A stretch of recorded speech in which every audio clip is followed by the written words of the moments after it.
Assalamualaikum. Halo, kami dari kelompok 9 yang berjumlah 4 anggota. Ada Dwi Romadoni, Elvin, Novita Indah Wahyuni, dan Nurul Khalifah Febriani. Kami akan membahas konseling populasi khusus di lapas dan memberikan hasil observasi kami. Lembaga Permasyarakatan atau lapas, suatu tempat atau lokasi yang dikhususkan untuk orang individu atau sekelompok orang yang diputuskan bersalah oleh pihak pengadilan dengan bukti-bukti yang menyertainya bahwa ia atau mereka telah melanggar hukum. Nah, populer di masyarakat itu sebut dengan sebutan penjara. Itu. Lapas adalah sebuah lembaga pembinaan sekaligus institut penegak hukum. Salah satu peranan strateginya adalah pembentukan sumber daya manusia yang mandiri, bertanggung jawab, dan berkualitas juga bermartabat. Nah, jadi lapas adalah sebuah lembaga pembinaan sekaligus institut penegak hukum. Nah, lapas ini itu wadah pembinaan bagi orang-orang yang memang melakukan tindak kriminal gitu. Terus juga penegak hukum menghukum orang-orang yang kriminal yang merugikan orang lain gitu.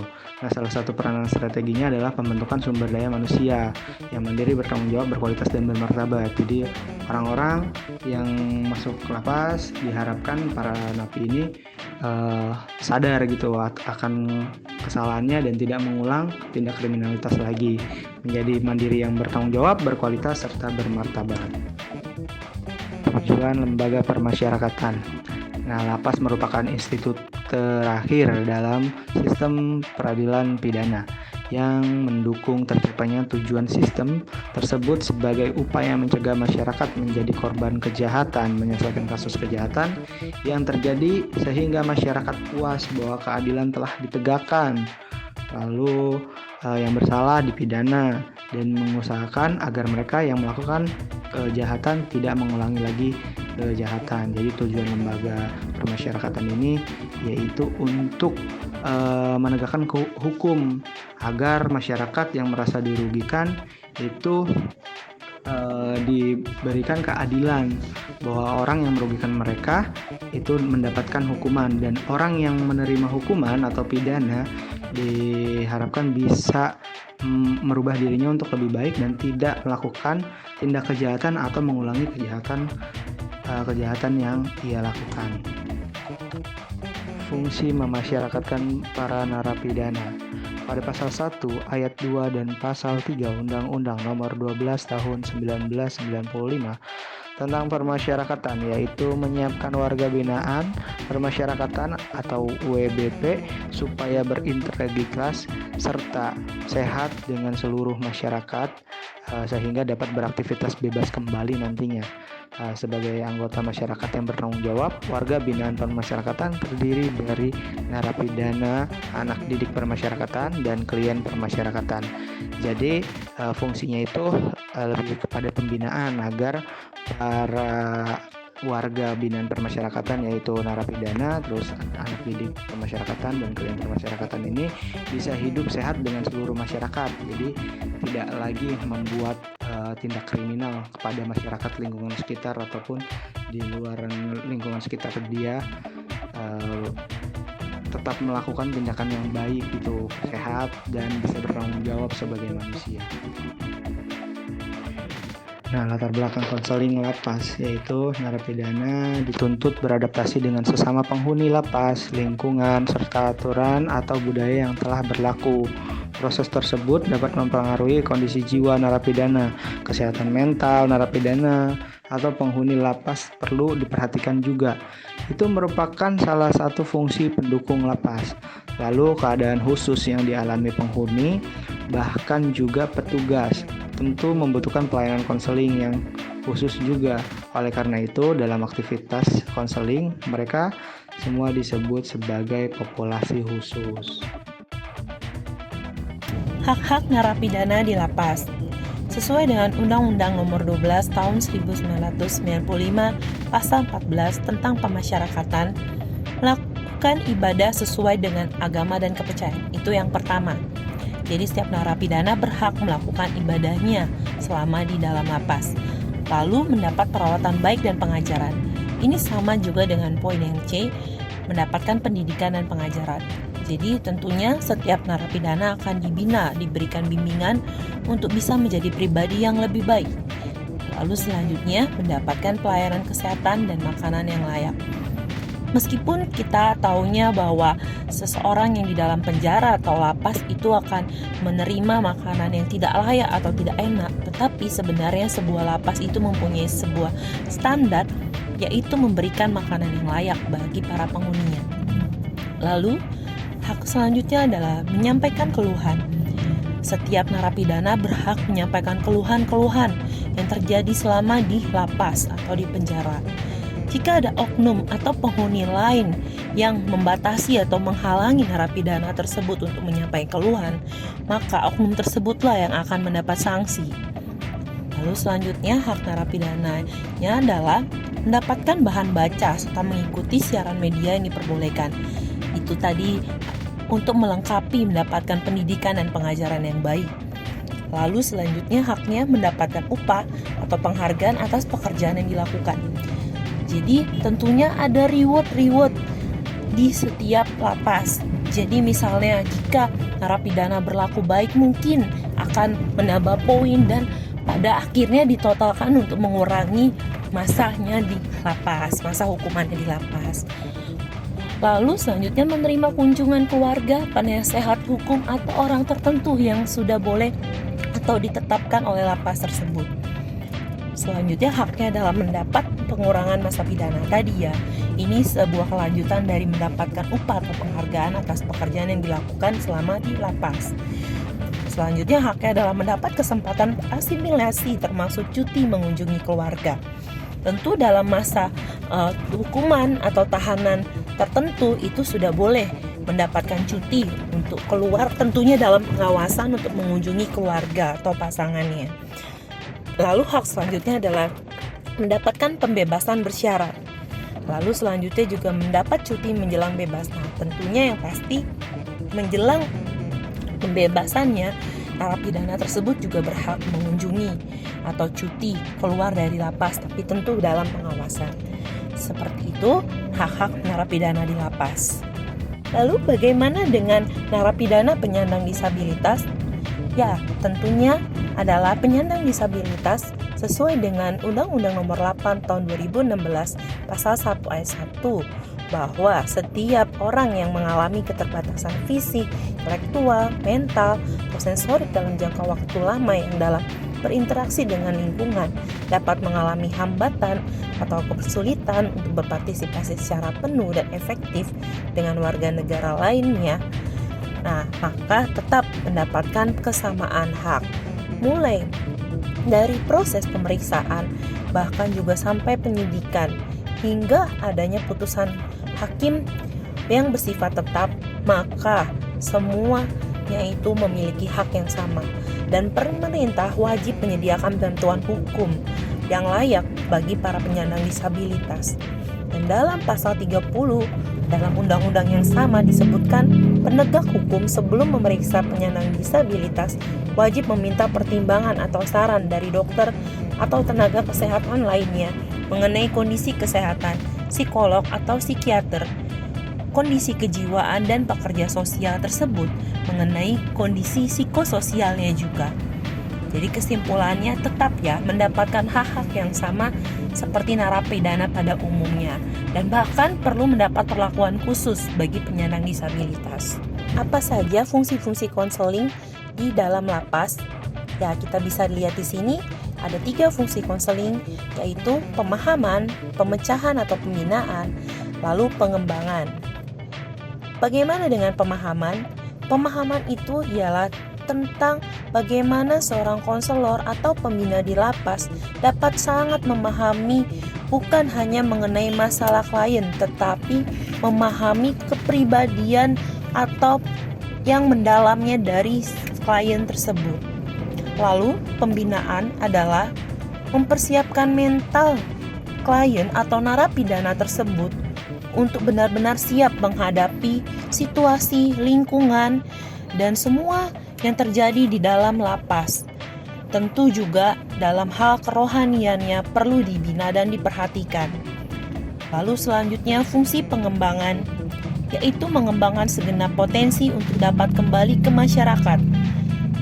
Seorang atau tim pembina di lapas harus fokus untuk bisa menggali apakah klien atau narapidana tersebut dapat benar-benar siap untuk dilepaskan atau bebas kembali menjadi anggota masyarakat pada umumnya. Apakah narapidana tersebut benar sudah bisa berkelakuan atau berkepribadian lebih baik lagi daripada sebelumnya. Jika memang sudah, maka pembina dapat membebaskannya dan dapat dengan percaya melepas kepergian narapidana tersebut. Selanjutnya di sini kita dapat melihat prinsip-prinsip konseling di lapas. Pertama, konseling diberikan untuk semua penghuni lapas. Tadi seperti yang sudah dijelaskan sebelumnya, termasuk adalah penyandang disabilitas dengan semua umur. Yang kedua, konseling melayani terpidana penghuni lapas dari semua usia. Dari semua usia. Ketiga, konseling mendorong penemuan dan pengembangan diri, yaitu tadi sudah dijelaskan bahwa untuk menggenapi fungsi-fungsi dari konseling itu sendiri. Keempat adalah konseling merupakan kegiatan yang berkesinambungan.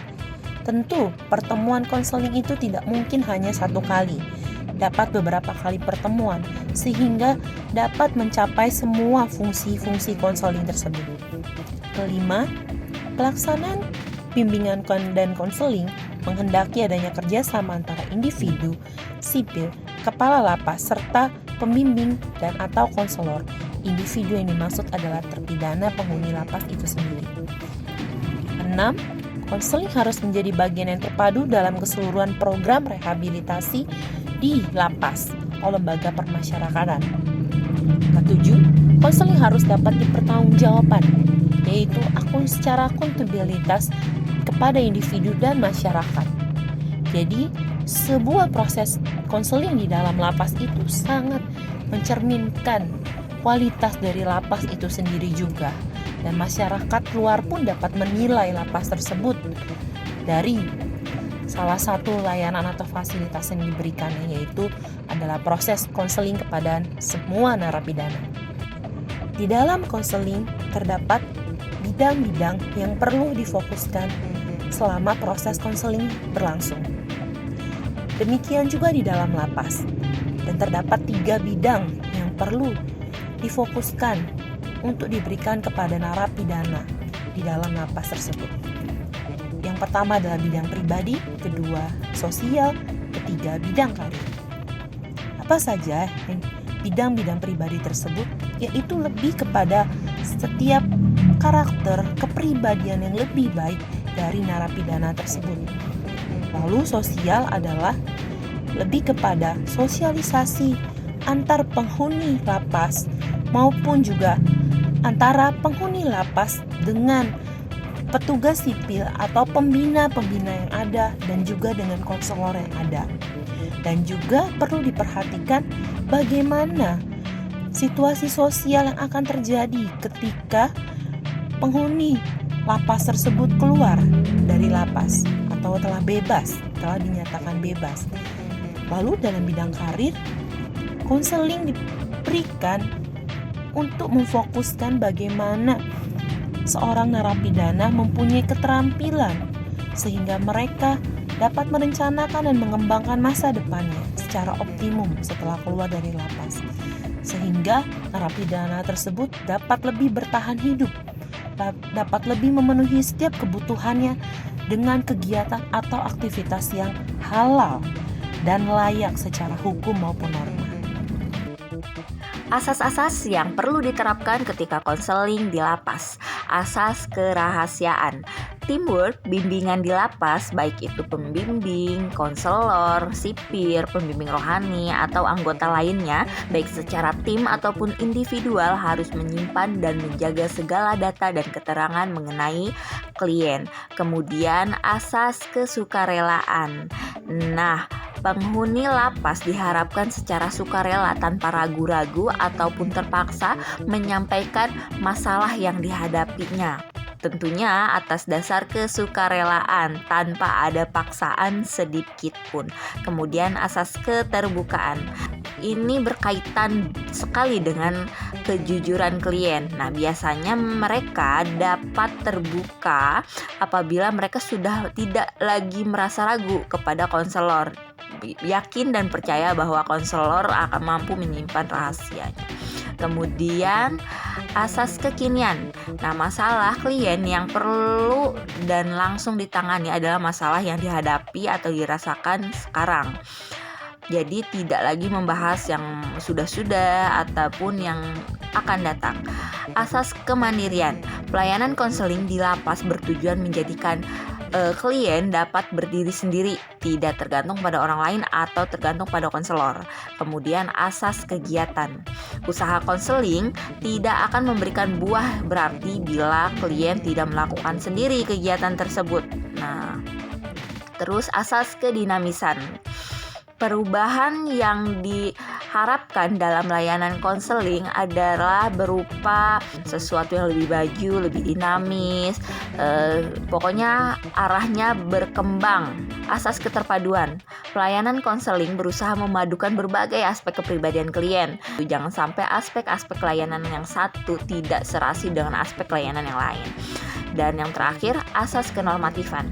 Usaha konseling tidak boleh bertentangan dengan norma-norma yang berlaku, baik itu ditinjau dari norma adat, hukum, negara, norma ilmu maupun kebiasaan sehari-hari. Selanjutnya ada profil klien. Di sini ada identitas diri.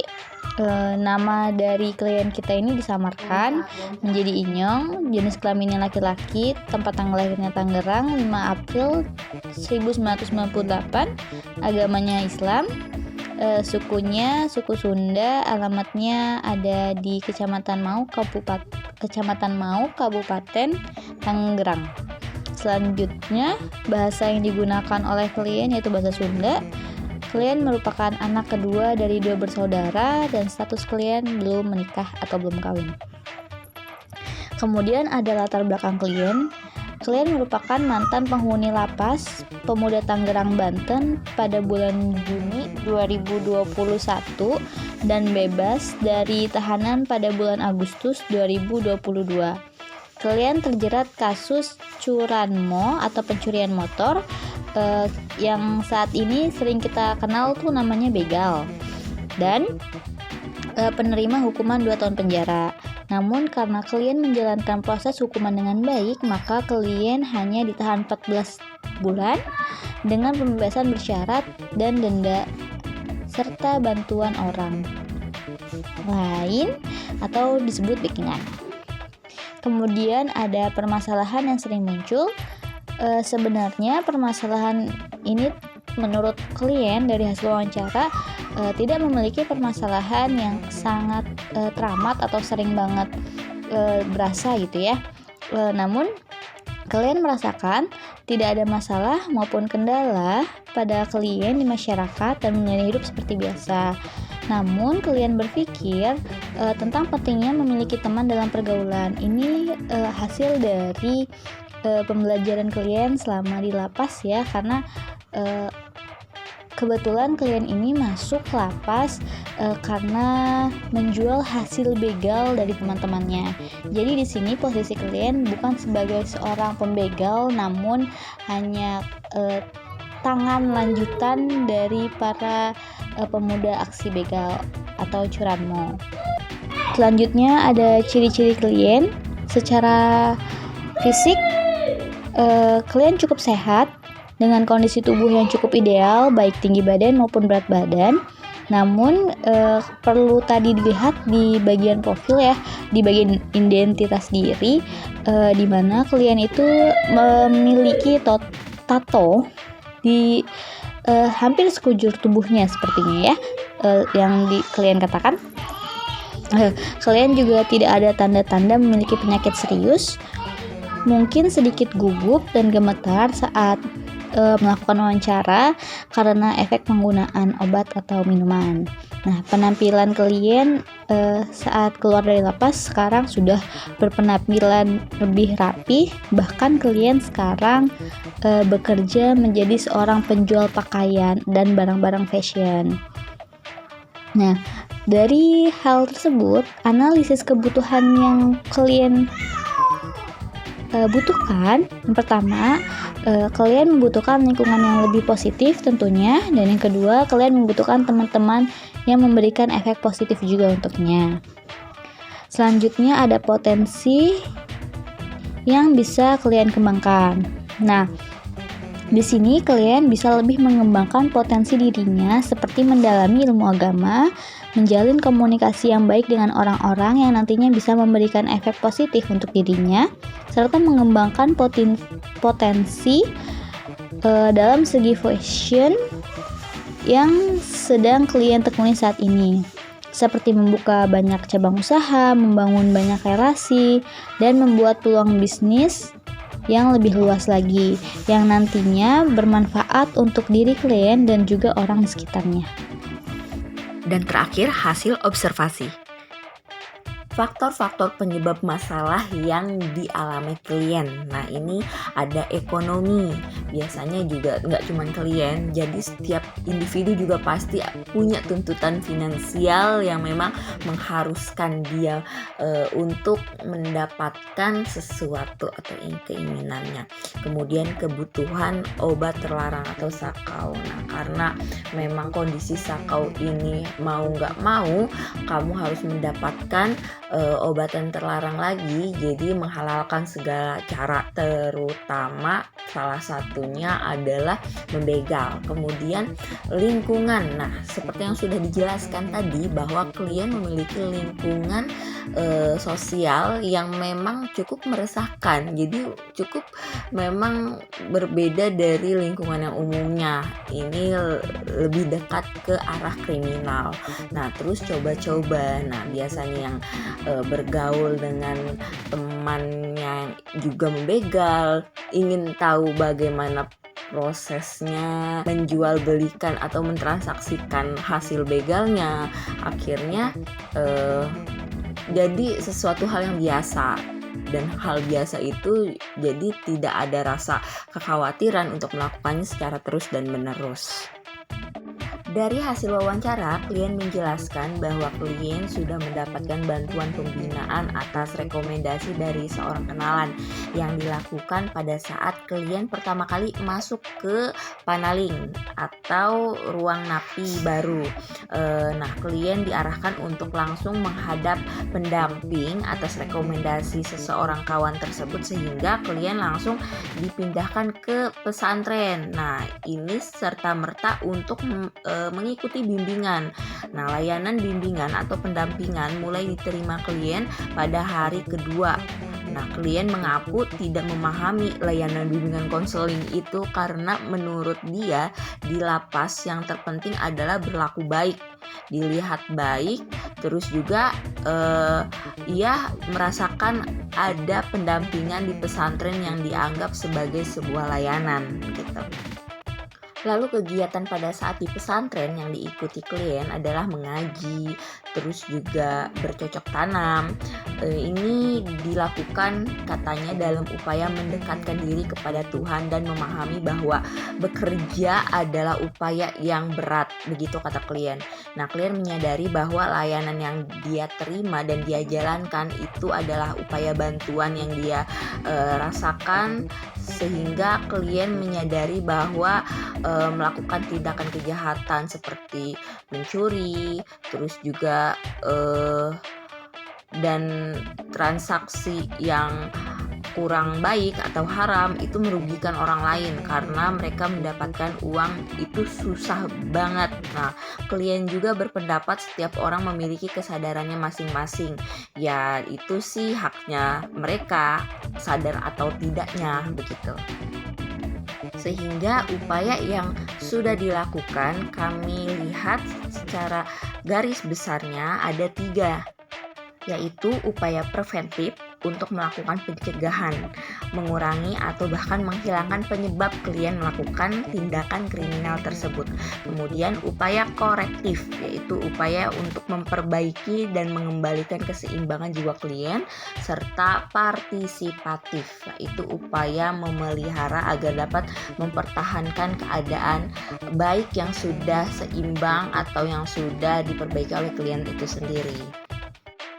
Lantas, treatment apa yang bisa digunakan? Nah, ada pendekatan konseling rasional emotif behavior therapy. Nah, untuk pendekatan ini bisa digunakan kepada klien untuk mengembangkan pikiran-pikiran yang rasionalnya dan mengurangi pikiran-pikiran yang irasional. Kemudian pendekatan konseling psikoanalitik. Nah, diharapkan dengan pendekatan konseling ini klien dapat memperoleh akses terhadap konflik-konflik yang mungkin tidak disadarinya, yang dapat menghasilkan tilikan dan asimilasi materi-materi baru oleh egonya. Pendekatan konseling Gestalt. Nah, ini tujuannya untuk mengentaskan klien dari kondisinya yang ketergantungan sama pertimbangan orang lain.